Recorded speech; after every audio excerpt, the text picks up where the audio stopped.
This episode may include adult language and themes. Advertisements are automatically inserted and are not personally endorsed by Spill the Mead.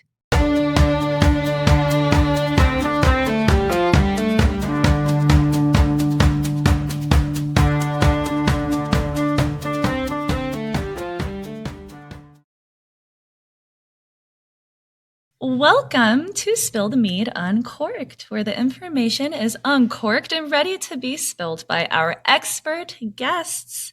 And today's expert, I'm so excited to chat with. We're here with historian, author, broadcaster, historical consultant, the founder of the Catherine of Aragon Festival, and a man who is well on his way to being a household name in the world of history. We are here with Jackson of History with Jackson. Welcome back. Welcome back to Spill the Mead, but welcome to your first time on Uncorked. No, thank you. That is a very, very kind introduction. Thank you, Maddie. But how are you? I am doing so well. I'm so excited to talk to you. We've been jonesing for this conversation because that first time we spoke about Catherine and Anne, we were on the Catherine and Anne dynamic train, but the more we talked, we'd be like, okay, well, hear me out, but Henry this, it's an unpopular opinion, but Henry this. It's like, wait. What? Yeah, no, me too. Like, we need to be talking about it. I find myself frequently back, like, defending Henry, and I feel awful when I do, and I get a lot of shit for doing it as well. But sometimes. I revisited some of my old notes on an episode. I need to redo it on the childhood of Henry VIII. But right when I pulled up my episode notes, there's a little disclaimer that was like, wait, no, don't go. It's not a full-blown Henry VIII sympathizing thing. I'm not saying he was totally justified. Anne Boleyn is my girl. Hi. She was politically murdered. Obviously, I'm not, I don't think that that's great. But it's just so much more complicated than he killed all his wives because he wanted sons. And it's like, so much more than that. Oh, 100%. He is a man of nuance, even though he's a horrible person, fundamentally a horrible person. I want to get that out of the way first 3 minutes. Yes. Fundamentally horrible person. I am not endorsing the actions of this man whatsoever. I do not do them myself, but there are things about him which are very interesting from his youth and so on. Right. It just makes the story more interesting if you try to dive into why it all happened, because people are complicated. I'm complicated. Listener, you're complicated. Jackson, I don't really even know you, but you're complicated. We all are. There's so many layers, and people do things that are out of character and don't make sense sometimes. And Henry, again, I've said it. I probably said it to you last time because, gosh, he's so predictable. He's so predictable until he is just not and flies off on a whim. It's part of what makes him an interesting man to study. Mm-hmm. Actually, I mean, like I study dictators, power, and tyranny, so I'm used to studying these men with unconventional lives and unconventional approaches to power. But they often do the same thing. They act very predictably until a certain point, and then they just go mental. Yeah. For a couple of years, and you're like, where on earth did that action come from whatsoever?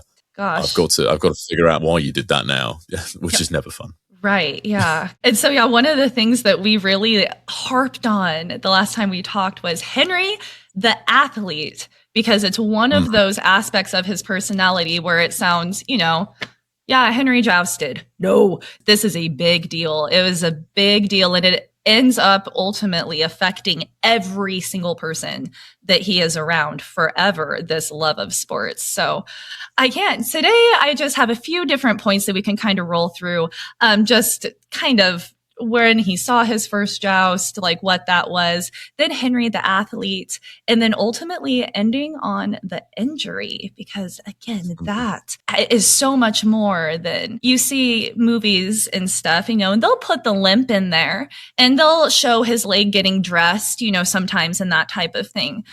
But living with someone with untreated chronic pain like that, an open wound is not talked about enough, I don't think. So we'll ultimately end there, but I have so many things I can't wait to hear your thoughts on. So rolling into it here, Henry, his first joust, 3 years old, right?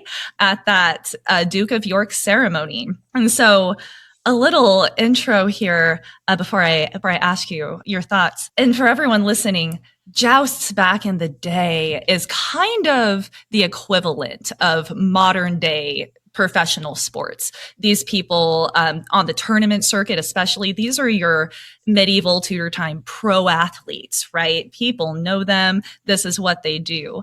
And the way, again, 3 years old, little baby Henry sitting up there watching this joust in his honor when they roll out in his colors as the mother of a 3-year-old, you know, his like human childhood excitement of seeing this happen. And it was like he was hooked from right there. And these are just these massive pageants, and Henry locks onto them, right? He ends up loving them. And I always picture them saying at some point, like, oh, I'm going to joust rehearsals, because there's this whole element of pageantry and theater when he finally marries our girl Catherine, and they have that joust and the pomegranates and H's and K's and everything everywhere, and they're all coming up to her and her ladies and saying, can we fight for you, and dropping dead deer, you know, it is this giant thing. And then the sports come and he just absolutely latches onto it, because you're a sports guy as well. So I was wondering if you have any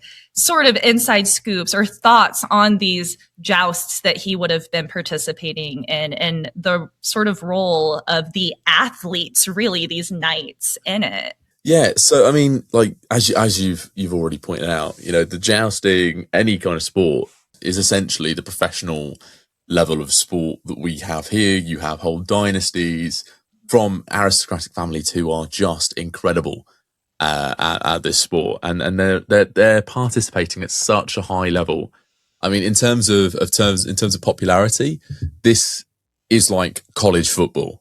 It's like the Premier League. It is a big deal, and people are flocking to see these. And for Henry to see one of these jousts at 3, it is so formative. It's like taking a little kid to an NFL game, an ice hockey game, a Premier League team, whatever.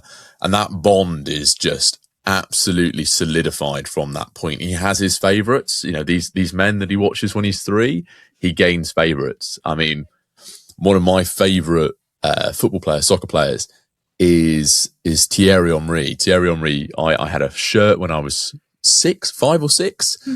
And I've still got that shirt in my wardrobe. Oh my gosh, and love Henry, like Henry's my favorite ever player, but it's that kind of bond that you get with these players. I know my brother's, his favorite NFL player of all time is Peyton Manning, because he's a Giants fan, and we watched that Super Bowl against the Patriots where Manning beat out Tom Brady. And that was like my brother's moment, and he loves Peyton Manning for that. So it's that kind of connection that Henry would have had with these athletes and these figures, but also in a greater sense, Henry would have been aware of them. Henry would have met them as he grew older, because they're at court, and he would be going to court to see his dad. Would be going to court to participate in the role of the spare. Mm-hmm. And I think that's another point to notice as well, that Henry was allowed and encouraged to take part in sport, because he was the spare and he was allowed to. He needed other ways to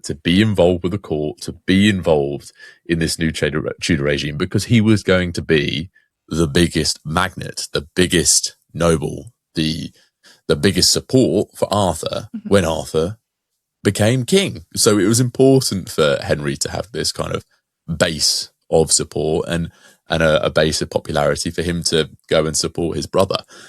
But then, as Henry gets older and Arthur unfortunately dies, he marries Catherine of Aragon, and in 1501, they go off to Wales. He gets ill and passes away. Henry is no longer the spare, he's the heir. And Henry VII has lost Arthur. He eventually loses his wife, Elizabeth. He wraps Henry up in cotton wool. Henry's allowed to watch, but he's not allowed to participate. And that's kind of that first frustrating point really for Henry, is he's fallen in love with these sports. He's fallen in love with watching them, and all he wants to do is take part, and he can't. Yeah. Because he's just not allowed. It's like the kid who's revising. There's a kid at the gym that I know, and he plays rugby, and his mum's been like, no, you cannot go to rugby training because you need to revise. You've got your test coming up. You need to revise. And this kid is so frustrated that he's only going to the gym for like half an hour every night, but he is so frustrated that he can't play rugby at the moment because he needs to revise. And I think that's the kind of frustration, pent-up frustration that Henry would have had. But this frustration would have been much longer than just 6 months. It's years and years of frustration being built up. Right. That is another good point that I think gets overlooked sometimes with Henry is his childhood. Henry VII's paranoia really spills over onto him in a lot of ways, but being so closed off, and shut away from it all, and then released. And you're released as the king. I can't imagine being kept away from something, like that. And kind of having to still be around it. You're still watching everyone else do it. Everyone else can do it, but not you. It's giving Alexei Romanov a little bit, it's like, well, why can't I go do all that? Well, I know that every other boy growing up around you gets to do these things, but you don't, you're the heir. I mean, he gets very close to Charles Brandon at this point, and Charles Brandon is allowed to do it, and he's taking part, and like he's watching his best mate, like, oh, hang on a second, why is he allowed to do it and I'm not?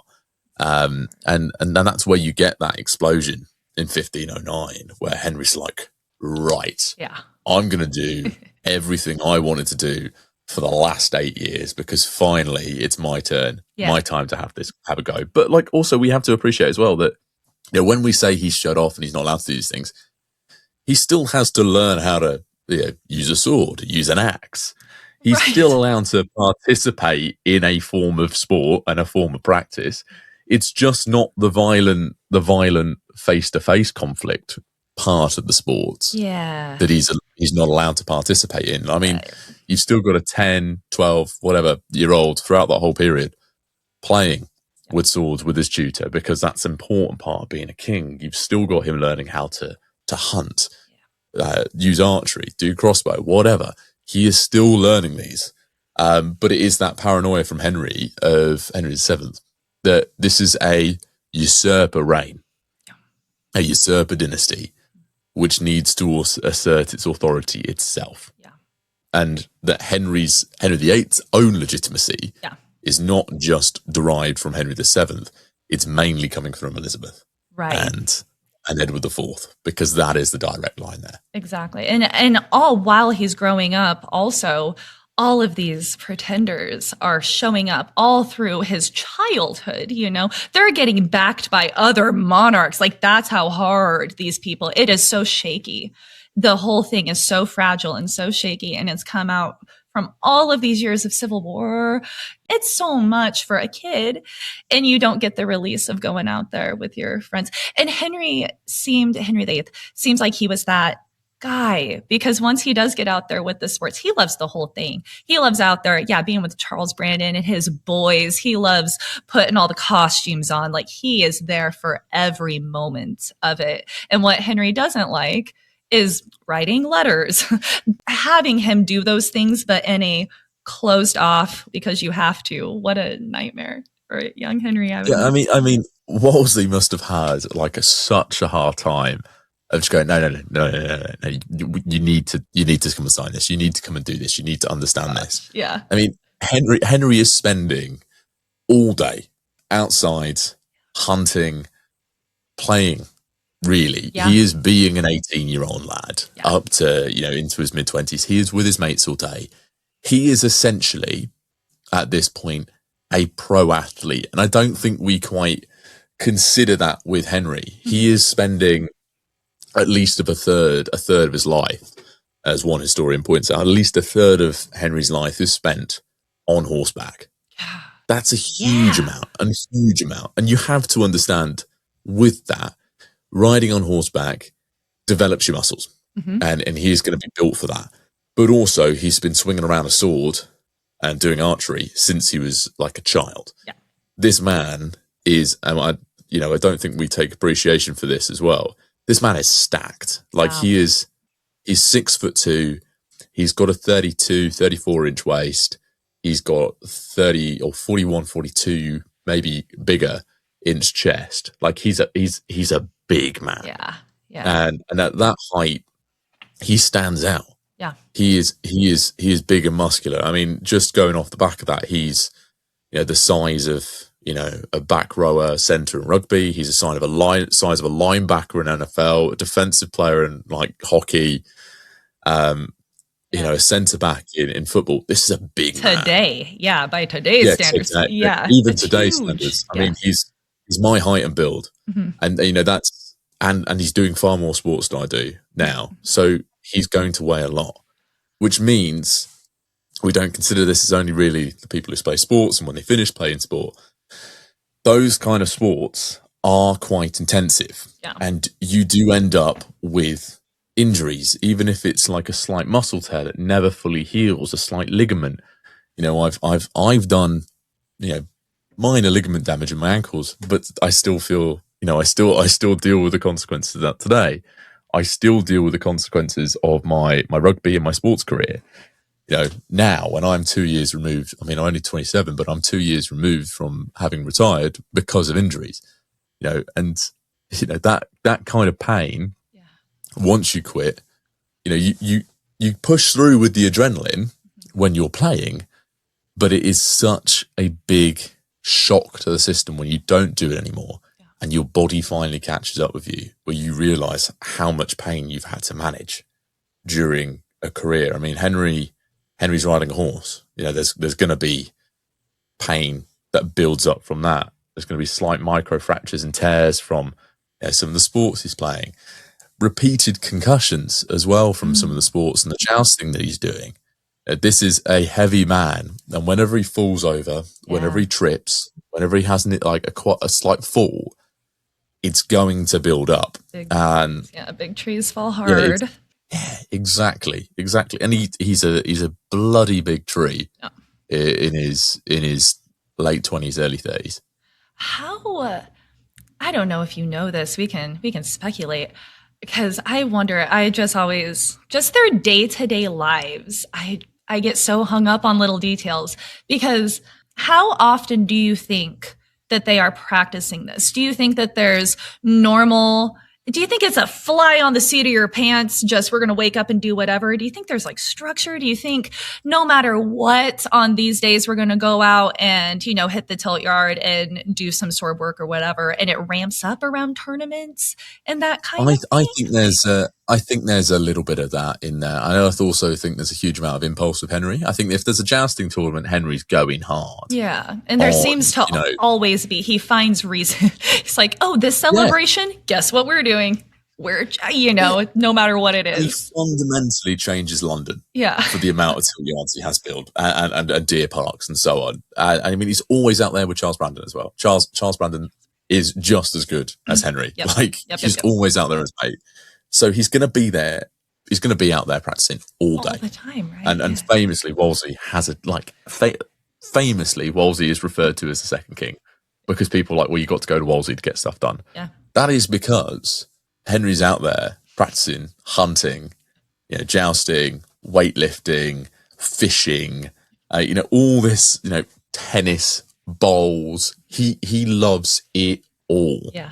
He is out doing that, and then when he comes back, he'll do a little bit of work. Famously, apparently, did some of his work in mass because he was just bored. Oh God, Catherine was probably so horrified. Can you imagine the first time she looked over and saw him doing paperwork in the middle of mass? Yeah, I can't imagine. But then in the evening as well, this man's like staying up until the early hours of the morning, and he's staying up doing paperwork or. He's entertaining at court. He's dancing. He's singing. He's doing music. He is a true Renaissance man. And we talk about Henry being this Renaissance prince, but we don't often look at that full picture. He is one of the most educated men in this period of Europe. He is incredibly well-rounded. He is intelligent. He is well-read. He understands the political situation going off across Europe. He knows the key texts. He is also, incredibly physically fit. He is incredibly good looking for the time. He is the it guy for this period of Renaissance Europe. And there's nothing comes close to Henry at this time. Right. He is top tier, creme de la creme. And, Catherine's the same as well. Catherine is incredibly well educated. Mm-hmm. She has some fantastic skills. She is incredible in embroidery. She is incredible at dancing and music and entertaining.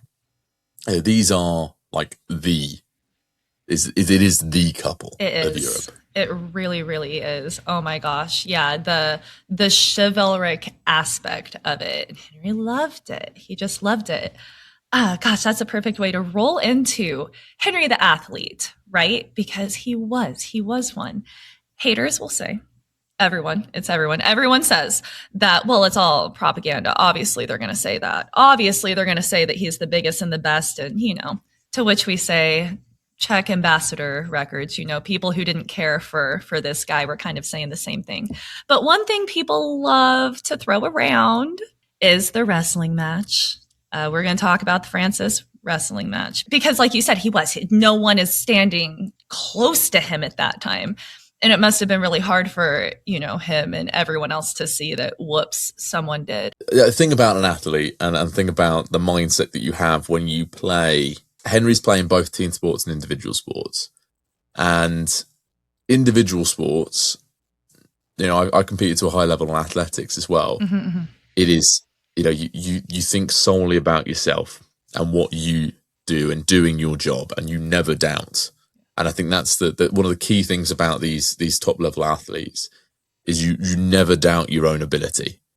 You never doubt your own ability. And I think Henry had that in abundance, never once doubted his own ability in any kind of sporting arena. And I think that's there for them, there for him. And in the team games, there is, you become this kind of hive mind where you understand instinctively what everyone else is doing around you. And you build these relationships up around you. I think Henry was incredibly good. I think Henry was genuinely a talented athlete. He was beaten. He was defeated in jousts, very famously by Charles Brandon as well. And he actually takes it well. He takes it on the chin. Yes. Because, the thing about athletes is, and I think we have to divorce this kind of element from Henry, is you have to divorce Henry from Henry the athlete. Mm-hmm. And the thing about an athlete is you always want to win, and you want to get better, and you want to compete against people who are better than you and people who to get better. And I think Henry had that. Yeah. And, notably, he always wanted to compete against the best, even after he'd lost. And, famously, he had an injury from Charles Brandon. Charles Brandon's lance broke inside his helmet. Charles Brandon was like, I'm never doing that again. That was, what a risk. And Henry was like, no, you will. Come on. Like who else? Like you're me and you were like the two best. Who am I else? Who am I going to go against? Because this isn't fun for me anymore. Right. So I think that element comes in as well. I think with the Field of the Cloth of Gold, there's another kind of dynamic to it here for Henry.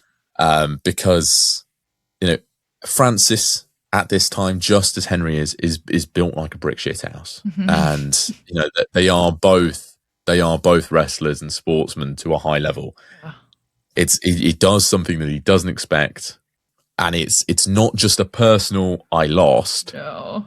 Yeah. Right. It's a international. Oh my God, that's embarrassing. I've spent my whole life wanting to beat France and fight France. That's it. Yeah. And France has beaten me in something I'm supposed to be good at, in front of my wife, in front of my alleged mistress, in front of all my courtiers who, I need to big myself up to.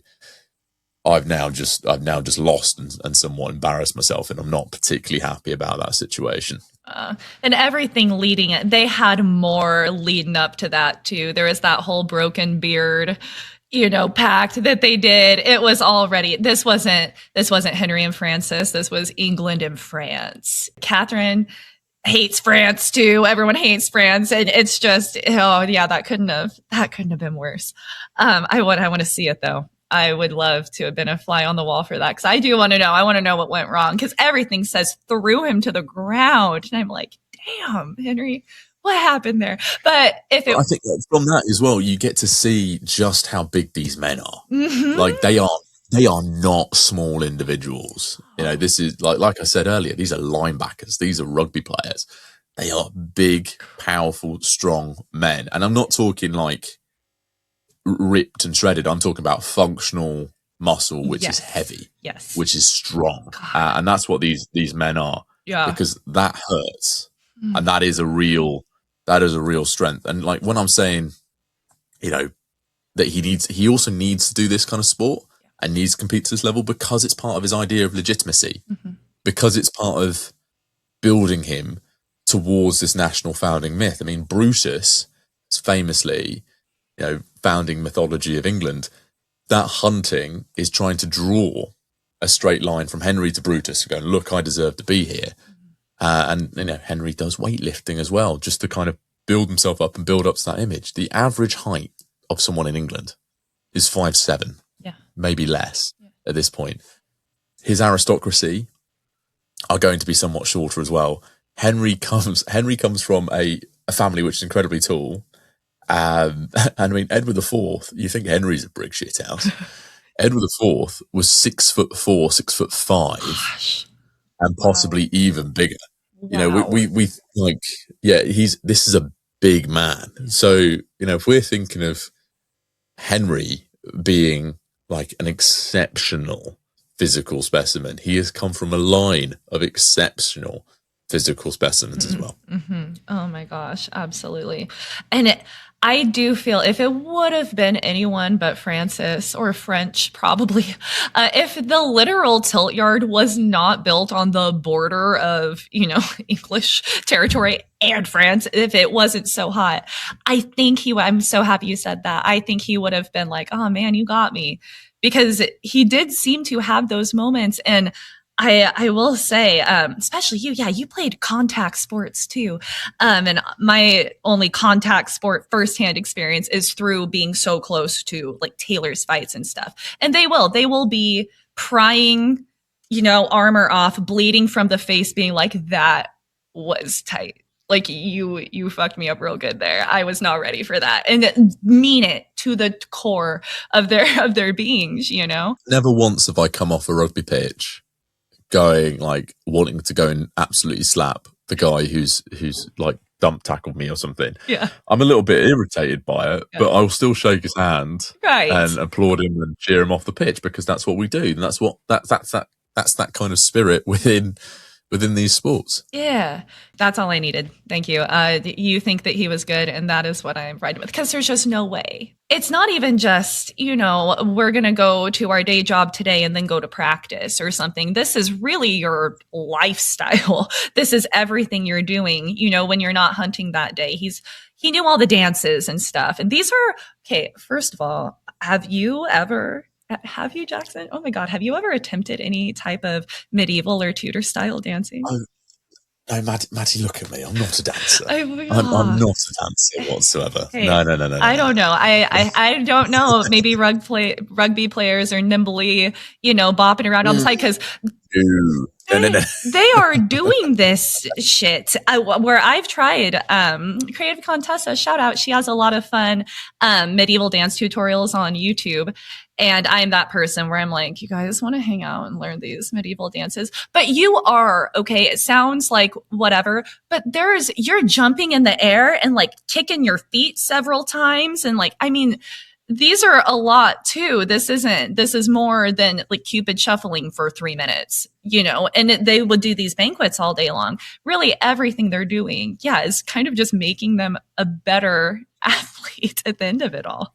Life. Yeah, and he needs to eat so much for that. I mean, if you're on horse and training for jousting or going hunting or, you know, dancing and stuff, you need the food. You need that much protein to sustain your body. The reason why Henry eats so much is because he physically needs to. Yeah. But then having been someone who, you know, ate an awful lot for sports, and then suddenly having it taken away by injury, it's very difficult. It is very difficult to go from eating thousands and thousands and thousands of calories to sustain a sporting career and a hobby, and then have to drop down how much you're eating because your physical activity drops, but your appetite is still the same because you've been trained to eat that. Right. So dropping down from that is going to be difficult, and it's also it's an endorphin rush as well, and it's something that helps you deal with it. You have a bad game, you still eat after the game, but suddenly when you're not in that, you're having a bad day, or he turns to stuff that makes him feel good. It's food, it's wine. And I think that's where the tyrannical approach of Henry comes from. Right. Yeah. Yeah. They talk about, when you look up things about the diet of Henry VIII, Tudor people, you've done it, where we all look up these little niche things, but it all talks about the meat, right? There's so much meat. And when you're an athlete at that level, like, oh, protein. But when you're not, when you are bedridden and can't move anymore, and all of these little human elements. Yeah. It makes a huge difference. I mean, he has certain things, like certain accommodations built into some sports, so he can try and take part still. Yeah. But even then, I mean, like it's never the same. It's never the same again. Like I said, I played rugby, and when I retired, I played a social game for the end of the year. I think I played one vets game or one social testimonial game. They were never the same as full blown like first team games. Never the same again. Because that kind of element of competition is gone, and you also have this mental side of knowing that you can't do it. And Henry would have had that mental side, with the open ulcer, with the concussions, with all these little injuries that would have added up. It wouldn't have just been that open ulcer. It would have been the ankle. It would have been shoulders and stuff. He would have known. And these kind of body injuries take a toll from 28 onwards. He would have known he couldn't do it in the same way. He would have known that he wouldn't have been able to compete in the same way. And that is incredibly frustrating as well. That's an incredibly upsetting, emotional moment in any sportsman's career. Gotcha. And, Henry, I don't think Henry, with his fragile ego and having been one of the top athletes in the game, would have been able to deal with that. And we can see, we see that in sportsmen today, when we have these top level sportsmen whose game slowly fades away, they're never the same, and they're always angry and pent up and just difficult to work with as well. And some take it with grace and disappear and go and do other stuff. Some of them are dragged kicking and screaming towards the end of their career because they cannot accept it. And I think Henry was one of those ones where he found it very difficult to accept that he just could not compete on the same level of what he was, or he couldn't even physically compete and do the things that he wanted to do, which is equally as upsetting. Right. Like I shouldn't play rugby anymore. Right. And, I've come to terms with the fact that I can't play rugby anymore, but every Saturday when I go and watch, there's always that part of you goes, go on, I could do it. And you can't, but there's always that side. And I think that psychological element of it would have been there with Henry. Right. I love the firsthand, you provide such this unique take, right? And I don't want to sit here and be like, yeah, Jackson, let's open up that old wound and poke around in there or anything. But if you're comfortable with it, I want to share just some context. Do you remember your first rugby game, that Henry VIII moment that you had? Any context you want to provide? Because it is such a unique take. Taylor is the example that I have, and he is injured right now.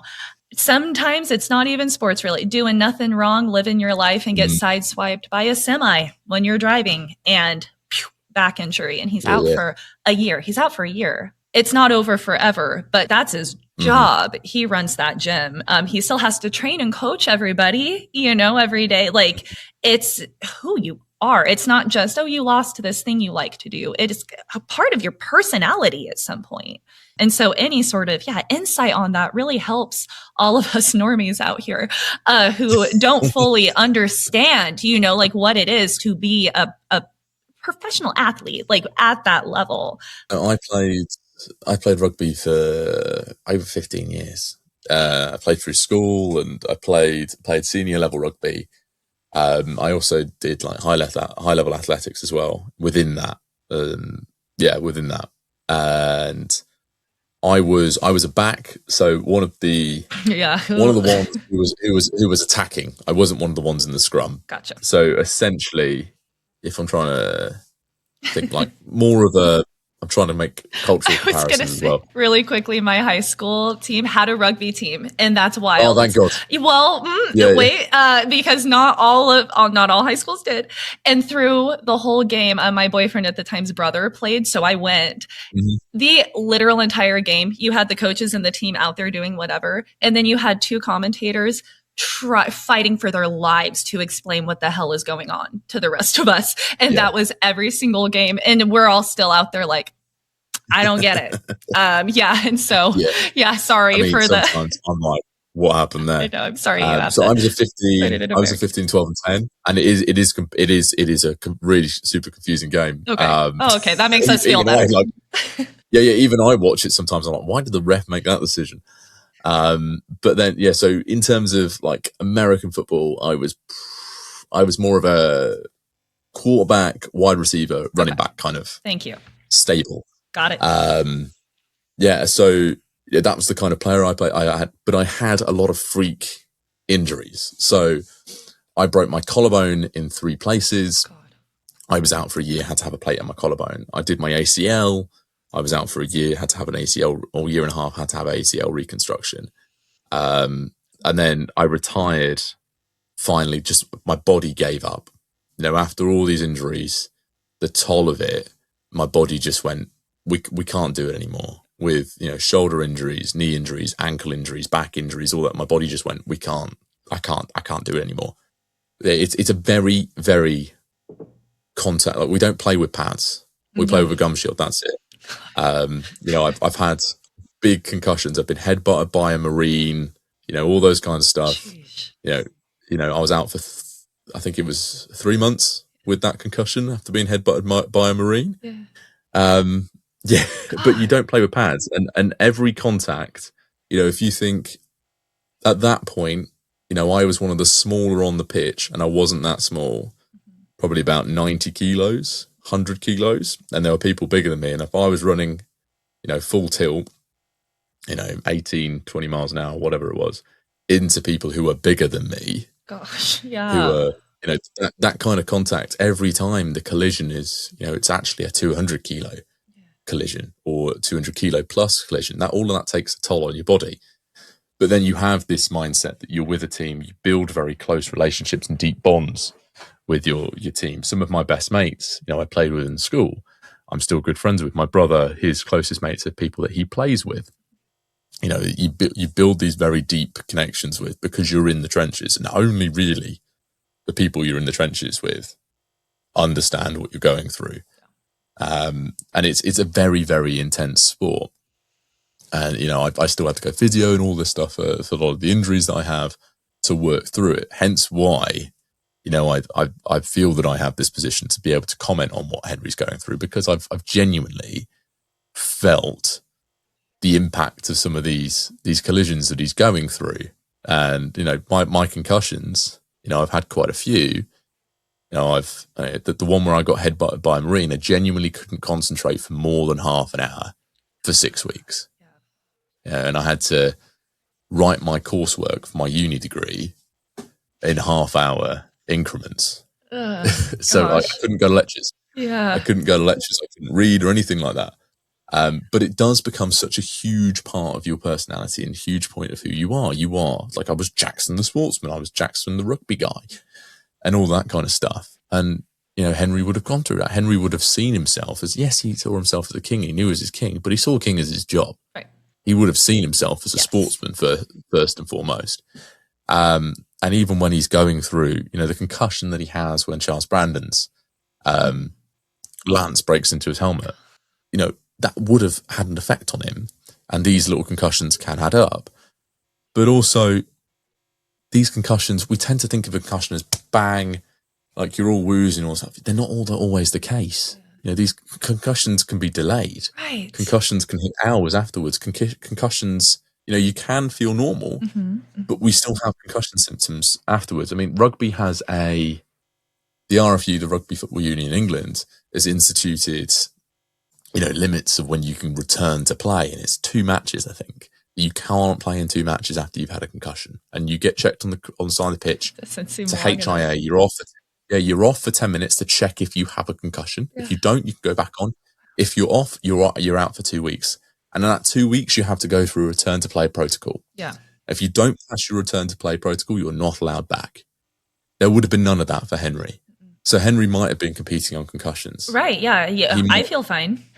Yeah, it would have been felt. And when I got headbutted by the Marine, I did not feel that I had a concussion. No one saw that I got hit in the head and headbutted. I played the rest of the game. I played another 60 minutes.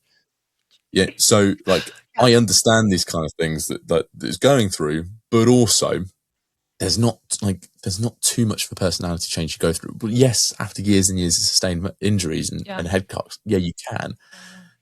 But that's where I come to 1536, where I think this theory of this, the 2-hour knocked out thing, is contested. I don't agree with it. Okay, I don't agree with it. Good. A lot of the primary sources state, that he came unscathed, uninjured, but uninjured is physical signs, visible signs of injury. Yeah.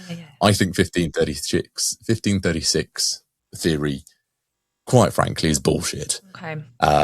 Yeah. Because, the signs of him being a tyrant are there earlier. The signs of him, suffering from sports and the lack of sports are there earlier. Mm-hmm. He's already executing people before 1506. First thing he does. Epsom and Dudley. First thing. Yeah, absolutely. First thing. How do you explain everything that happens to Catherine 1527 onwards? Well, because he's an arsehole and a tyrant, not because he's suffering from everything that happened in 1536. Yeah. How do you explain how he treats Anne in the run-up to those two getting together? Well, it's tyrannical in the way that he's doing it, but it's not because of a head knock. It's because he's tyrannical. It's because he's a knob. It's not because of a head knock or sports. I think everything that happens after 1536 is that ulcer opens up. There is suddenly a realization. It's a stop, and oh my God, my body hurts. Yeah. And I think that's where a lot of it comes from. I agree. Yeah, because there were those signs there. I do think, obviously, it ramps up. I personally, who am I, but just my opinion is I put that to the chronic pain, because chronic pain will take the nicest human. A lot of us don't understand in this day and age what it's like to be in chronic pain like that. I'm excited to talk about the injury because I got that on here because, what happened, everybody? Because so many people are out there saying unconscious for 2 hours, which who am I? But I was always like, unconscious for 2 hours is wild. Just something in my head always. I was like, well, that's just a misinterpretation throughout time or something. I was like, they didn't mean unconscious in the way that we think unconscious. And that's just what I've always thought. But no, I think people are of the belief that no, he was unconscious, unresponsive for 2 hours. But what it said, a lot of the primary sources said without speech for 2 hours. And so, what do you think? Do you think he was unconscious? Do you think he just kind of got knocked silly? Nothing says anything about the leg. Would they have downplayed this on purpose? So, is saying 2 hours without speech the downplayed version? Do you think it could have been worse? How is the leg not mentioned? Yeah, I think what happens, I think he's knocked off. Like, I think it's a clean shot. And when you have a clean shot like that, it's like bang. And you see someone's physically gone down. You can and when you have a big shot, you're like, whoa. I don't think he was knocked out for 2 hours. Yeah. I'm not entirely sure about how many hours without speech or stuff. I mean, that you could be winded. Yeah. And I mean, that would have hurt. Right. This is a man who's probably weighing over 100 kilos at this point, over 16 stone. That's a big contact. And that's gonna hurt with the horse, because the quotes say like him and the horse fell. What does that mean? Was it him and then a horse on top, adding to that weight somewhere, on the legs? Maybe that's a big contact. God, yeah. But I mean, like Chapuis says, he comes off without visible, without injury. Yeah. So like, I am tempted to follow Chapuis. Right. To be honest, I do like Chapuis. I know Chapuis does like. He doesn't really like Anne. I know. But, I love him as a source. I really do. Yeah, I am so weird with the people that I choose to like and dislike. I'm like, nope. I'm here for Chapuis. It's a good source. He's a great source. It's a good source. I'm tempted to agree with him. Right.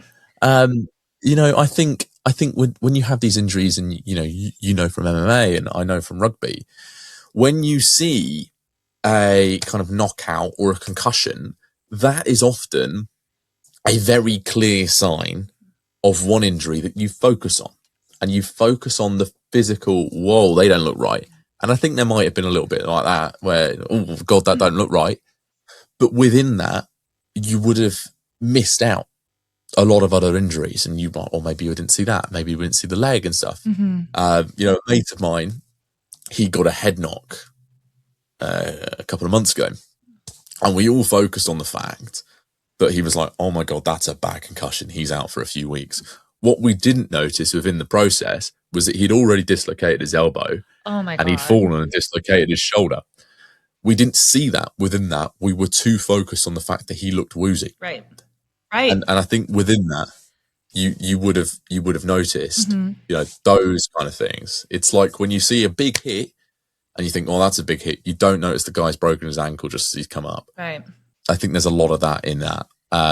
And within those, often when you are hit that hard, you get the pain elsewhere. You get the pain in your legs, and falling onto, if he'd fallen onto his back or his side, he is going to end up with some kind of back injury, some kind of hip injury, which is going to put everything out of a lot of disalignment. And he already had this foot injury in tennis in 1527, which we don't know to what extent was what he did. We know that he used a walking stick afterwards for a little bit, and he had to wear a loose slipper on that foot. So, maybe he spent the last 9 years overcompensating on one side for this foot. There's so much other stuff going on there that we can't say for definite what happened, but I don't believe that he was out for 2 hours. No, I am on your side too. Just when we read their letters and stuff, these people were kind of dramatic in how they wrote and how they recorded things. It was very all or nothing sort of, and so I'm almost kind of thinking that, again, how can we know?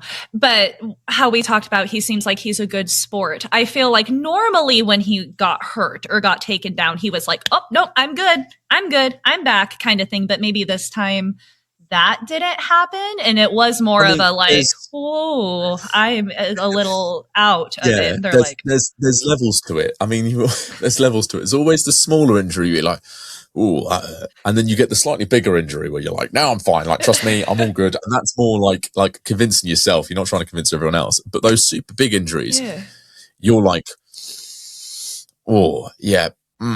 Yeah, and you don't want to talk to anyone. You want to remove yourself from those situations because, like, it hurts. Yeah. Like, it absolutely hurts. For instance, like when I broke my collarbone, I thought I dislocated my shoulder. Yeah. So I came off the pitch like, it's fine. They're going to put me back in and it'll be fine. I'll be back in a little bit. Like, it won't be that bad. Jeez. When I did my ACL, I genuinely felt my knee twist and the ligament tear. I genuinely felt that. I screamed as I did it. I then did not want to talk to anyone else, and I didn't want anyone near me for the next couple of days because I was in so much pain from that initial twist and rip. Yeah. But, after I found out that I'd actually broken my collarbone, again, I had the same thing. Suddenly the pain hit me and I was like, get away from me. I do not want to talk to anyone else. I do not want anyone near me. Yeah. And I think that kind of element would have perhaps played out here. Yeah. Do you want someone who is a chronicler, who is writing letters to their ambassadors and is reporting on these events to see That's the you thing. and come near you? Absolutely not. And if you're Henry and you know that Chapuis is a big supporter of Catherine and he's not particularly pleased with how you treated Catherine and Mary, are you going to allow Chapuis to come anywhere near you, or anyone close to Chapuis to come anywhere near you after you got this injury? Absolutely not. You want to be on your own. You want to be with the people you're closest to, and that's it. And I think that's where some of this would have come from. Ooh. Is it would have, it would have been bugger off, get out of the way, or someone else ahead of him going, no, let's get him out. Yeah. Because this isn't right. And it doesn't do him any good to have this present. Right. Do you think, again, there's no way we can know, disclaimer out there. Do you think that they knew right away? Do you think that they were like, it's over? Because that really is the moment. That's it. No more Henry the athlete. Do you think they knew in that moment, oh, he's done? Because I mean, the leg injury, if no one was noting it, yeah, it could have been like an internal thing at first that just didn't get treated or something. I don't know. Yeah. You have these moments when you're watching sport and you just look and you go, they're done. God, yeah. That's it. They're done. But everyone else around you seems to know before you. And I think that's the sad thing about retirement, is everyone else knows before you do. And when I did my collarbone, I was on the ground for a long time. I can't remember how much I was on the ground for. I just knew I was in pain. But I was on the ground for a long time. And everyone else in the crowd knew that something had happened, something bad had happened, because you know how long an athlete should stay on the floor for a certain hit. And you know how long they should take to get up, roughly. And especially if you've seen those athletes competing a long time. I mean, one of my favourite athletes, rugby athletes, one of my heroes in rugby actually, is a guy called George North.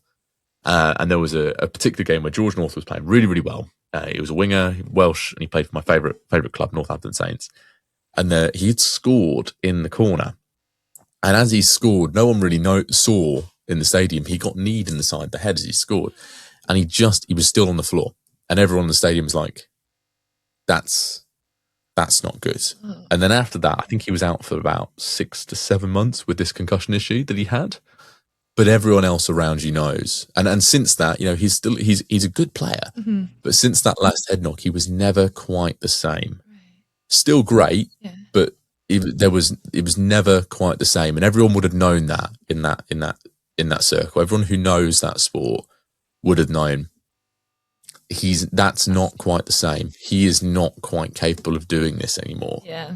Because there is always, after so many injuries, there's a hesitancy. Mm-hmm. When I did my knee, it took me about a year to be able to jump up and take a high ball again. Oh yeah. It would have taken it's the psychological element. Physically you can do it. Psychologically, how much would an effort would that have taken for Henry to get back on that horse? Right. After such a big injury, I don't quite know. Yeah. But I know it would have been a huge undertaking. Yeah. Especially with all the other injuries as well. If you have contact injuries, hip, back, an ulcer, that's also going to rub against that armour. Yeah. And that's not going to be comfortable. Yeah. It might have just been a point where I think everyone else would have seen and understood. It's showtime. Yeah. Now, mate. It's curtains close. He would not have, not one person is like, I have a feeling that today's probably the day I'm going to get the career-ending injury. But you're never thinking of it that way. But he would have thought that he had so much time left. Thomas Boleyn's still jousting at this point, he was young. But yeah, no, after a while, all of those things, they add up.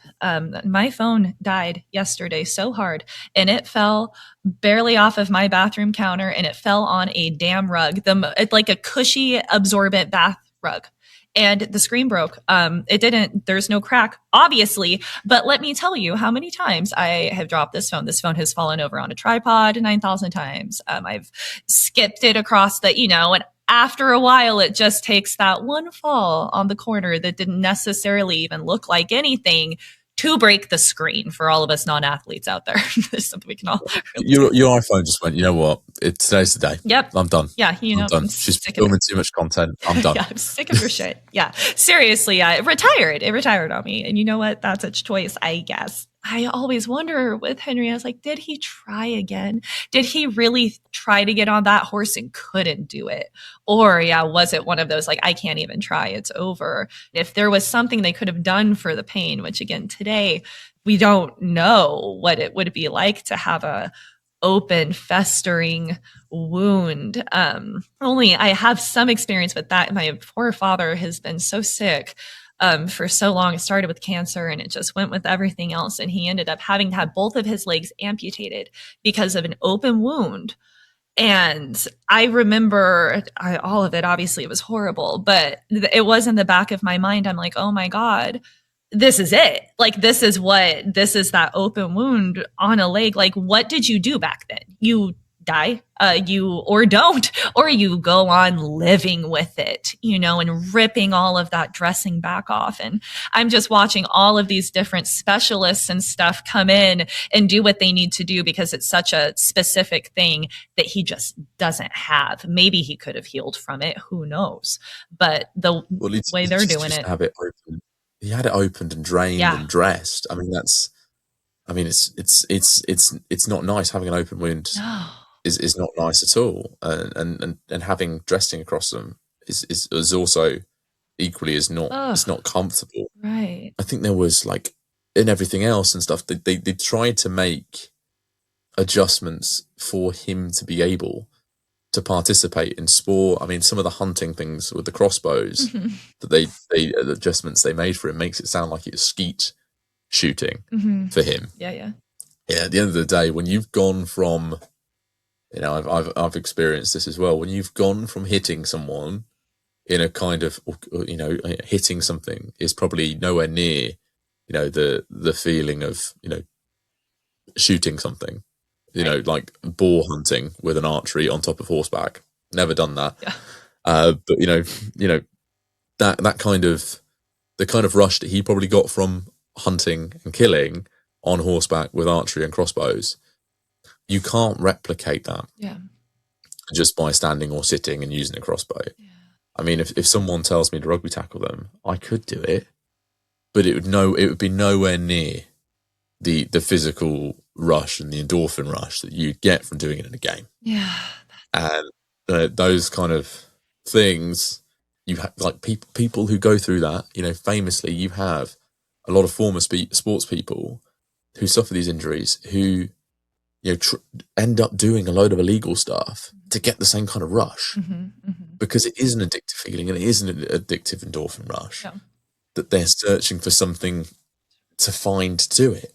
And I think that's the position that Henry was in when you're doing so many hours of sport and it just drop off a cliff and it's being adjusted so you can do it. It's nowhere near the same kind of feeling, which is where, I'm going to execute this person. I'm going to have this person killed. I'm going to get this done. And we're going to go to war with France and all that stuff. And I think that's where a lot of these frustrations come from, is because he can't do it in the same way. He can't go to, get on a horse and smash the living crap out of someone. He can't, go axe fighting with someone. He can't, he can't stand and fight and wrestle with someone anymore because he literally can't. Literally. He literally physically can't do it anymore. And it is such an upsetting, emotional thing that you end up lashing out. I mean, when I couldn't play with my collarbone and my knee, I became a horrible person. Like, my family couldn't stand being with me because I was just so angry all the time because I couldn't go and do what I wanted to do. And it just exacerbated the worst parts of my personality. And even after I retired, I had to go through a very difficult process of trying to figure out what I was doing, how I could be better in that way. But, he didn't have that kind of support. He didn't have that kind of outlet. And therefore, just got to figure out a way. And, that's him murdering and him eating and him getting very angry and mood swings because, where else is that frustration going to get taken out? Yeah, gosh, that being the underlying, I mean, there's a lot, okay, but this is a huge part, right, that we both kind of agree gets overlooked because people, you've probably seen it, you lucky duck. Have you seen the armor? Like, his armor? Oh my God. To stand in front of Henry VIII's armor, I can't even fathom. But you see that I can't imagine seeing like that progression, and people, you know, are looking at it like, haha, oh, look, he got all fat and mad. Right? It's like, you guys, this is really devastating. This is the biggest what if right here. One of my biggest what ifs is, what if that wouldn't have happened? And what if he could have stayed doing that for so long? How different would it have been? You know, because again, he's still out here executing people. He was just fun to be around sometimes. You know, he still had that charm and he still had fun sometimes, but he gonna kill you though. I mean, all you had was that charm and now that's gone too, you know, and you're just full blown tyrant, but it is not talked about enough. No, and it's I think it's a great shame that kind of element of his personality is kind of drilled down to the fact that it's one injury in one moment, when actually it's a lifetime of micro tears, micro fractures, micro concussions, and everything, all leading to retirement and poor mental health. Yeah, no. Not that I'm excusing him being an arsehole. No. Because I also want to make that point again. No, yes. Please hear us when we say we're just trying to understand what made him terrible. Because again, it's just so much more interesting. You know, you can look at him and the way that he's presented, which again, very two-dimensional. This person is a psychopath. He's just a psychopath. He loves murdering people. He thinks it's fun. I'm like, I actually think he was bothered by a lot of those murders. And again, I'm not excusing him, but if you really look into it, it's not an excuse. Okay. But if you really look into it, a lot of the people that he killed, it was other people who wanted that person dead. And Henry's just weak-willed and he can be talked into it sometimes. He did not want Anne dead. I do not believe that. Other people did. And they knew how to get him to want it too. You know, and I think that happened a few times. He still did it and it's bad. But he felt bad about Thomas more. You know, I think he felt bad about Anne. I think he did feel bad about it. So to me, that's not some psychotic, I kill because it's fun. He's sitting up there eating popcorn, watching heads roll. I think if he had to sit there and watch if he had to watch Thomas More be executed, I think that would have changed him too, because I think debatably Henry cared a little too much sometimes. I think he's too emotional, you know, which doesn't make a good monarch. What does make a good monarch? That's your area of expertise, probably. That's another podcast. Yeah, I was going to say, it's not that, let me tell you. But yeah, so no excuses here, but it just adds so much more of a layer. It's not this two-dimensional person. It's someone who had a passion once that was ripped from them, you know, and already had these showings that it could go that way no matter what. But again, when you're raised in paranoia, all of this recipe right here is so unique and so intense in every single avenue. It's not even just we're doing sports. No, we're doing the most extreme sport, you know, try to kill me on this horse. Gosh, again, I am so thankful to be able to talk with you about it and not feel like we have to fight for our lives or defend ourselves on it or anything. It's so nice. Well, thank you for having me. So lovely. But hey, what can we look forward to from you next? What do you got coming up? So in the summer, I'll be at Chalk History Festival. Mm-hmm. The rest of Royal Birth, Marriages and Deaths is coming out soon as well, so you'll see me on there. That's on Channel 5 in the UK. I don't know where and when it is in the US. What else? There's you can see me all over. If you go to @HistoryJackson on Instagram, you'll see whatever I'm up to. Often I don't even know what I'm up to be honest, Maddie. It's too much. You're a hard one to keep up with. Oh my gosh. Yeah, I just look at my calendar for the day. I'm like, oh crap, I'm supposed to be here. Yeah. And that's usually how it goes. I show up here. Yeah. Oh gosh, yes. Everyone definitely do. Follow them if you're not already. And the Catherine of Aragon Festival again. Just all the praise to you for that one. This year looked huge. It was just this massive event. This is, in my argument, actually, we're the oldest history festival in the UK. So I usually count back to when Catherine was buried. Yeah. But I went to this festival when I was 5. 6 years old. Oh. And now I'm one of the people running it as one of the co-directors and talks curator. So I work with 2 amazing co-directors, and it's one of the most rewarding experiences giving back to my city. I had not seen the banquet before. This was the first year where I was like, what are these photos I'm seeing of people in the cathedral in full Tudor regalia at these feast tables? And I'm like, what is that? And I went and looked into it, and it's this whole banquet, and all of the proceeds go to education. Our education department, yeah. Like, come on. You'll have to come over one year. You'll have to come over one absolutely. year. Oh, God. I'll be the one crying in the corner in my gable hood for sure. Yeah. You wouldn't be the first. It looked, I don't know how I've missed that banquet, as if it couldn't get better, let's throw a costume thing into it. So just so well done on that. Tudor lovers out there everywhere appreciate everything you're doing. And I appreciate you. No one appreciates you more than me for being here to talk to me again about our boy, Henry VIII, the big ol' VIII on the back of the jersey for our guy. So thank you so much, Jackson. No, thank you, Maddie. I really appreciate it. It was good fun. We will be back next time, everybody, for another episode of Uncorked. Stay tuned to see who we talk to next. Bye.